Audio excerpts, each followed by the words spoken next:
আগিয়াৰ মাজমজিয়াত অৱস্থিত আগিয়া নাট্য মন্দিৰ আগিয়াৰ সমাজ জীৱনৰ লগত ওতঃপ্ৰোতভাৱে জড়িত। এই অনুষ্ঠানটোৰ লগত জড়িত ইতিহাস অনুসন্ধান কৰিবলৈ গৈ প্ৰথমতে আমি ভালেমান অসুবিধাৰ সন্মুখীন হৈছিলোঁ। এই অনুষ্ঠানৰ সৈতে জড়িত বেছি সংখ্যক মানুহ বৰ্তমান এই সংসাৰত নাই। তথাপিও বৰ্তমানলৈ জীৱিত মুষ্টিমেয় মানুহৰ পৰা আমি যথেষ্ট পৰিশ্ৰমৰ অন্তত কিছু তথ্য সংগ্ৰহ কৰিবলৈ সমৰ্থ হৈছিলোঁ। কিন্তু কোনো লিখিত নথিপত্ৰ পোৱা নগ'ল। কিছু বয়সস্থ লোকৰ সাক্ষাৎ গ্ৰহণ কৰি তেওঁলোকৰ মৌখিক তথ্যৰ আধাৰতে আমি এই প্ৰতিবেদন প্ৰস্তুত কৰিছিলোঁ। সাহস কৰিব পাৰিছোঁ। কিন্তু কিছু লোকৰ পৰিয়ালৰ পৰাও মৌখিক তথ্য সংগ্ৰহ কৰা হৈছে।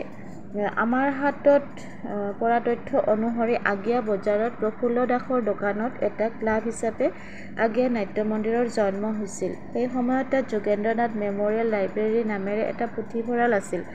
আনুমানিক 1956-57 চনত আগিয়া নাট্য মন্দিৰ বৰ্তমানৰ স্থানলৈ অনা হৈছিল। ৰাইজৰ শ্ৰমদানেৰে নাট্য মন্দিৰৰ গৃহ নিৰ্মাণৰ শুভাৰম্ভ কৰা হৈছিল। ফতেপুৰ গাঁও নিবাসী শ্ৰীযুত সুশীল ৰায় এই কামৰ প্ৰত্যক্ষদৰ্শী।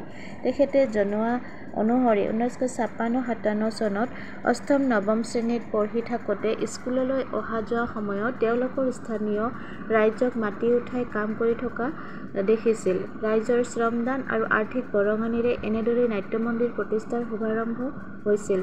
মাটি অলপ কম হোৱাৰ কাৰণে এবিঘা মাটি কলিতাপাৰা নিবাসী গোবিন্দ কলিতাৰ পৰিয়ালৰ পৰা কিনি লোৱা হৈছিল। যোগেন্দ্ৰ নাথ মেম'ৰিয়েল উচ্চতৰ মাধ্যমিক বিদ্যালয়ৰ কেৰাণী টিকেন দাস এমাহৰ সমস্ত দৰমহা টকা কাঠ কিনিবলৈ দান কৰিছিল।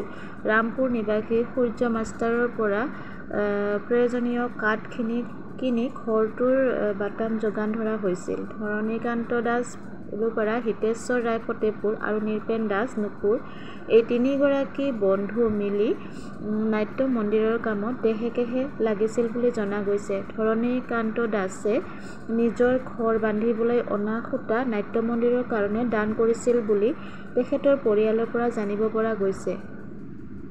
নিমাচন্দ কোঠাৰী, নিমাচন্দ মাৰোৱাৰী বুলি জনাজাত নামৰ আগিয়া বজাৰৰ ব্যৱসায়ী এজনে বুজন পৰিমাণৰ অনুদানেৰে ভালেখিনি সহায় আগবঢ়াইছিল। পৰৱৰ্তী সময়ত তেখেতৰ ধনভঁৰালী হিচাপে ৰখা হৈছিল।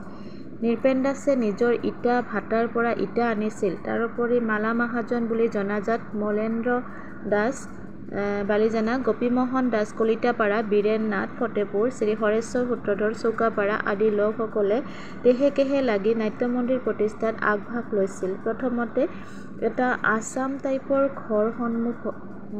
ঘৰ সন্মুখত এখন মঞ্চৰে সৈতে নিৰ্মাণ কৰা হৈছিল।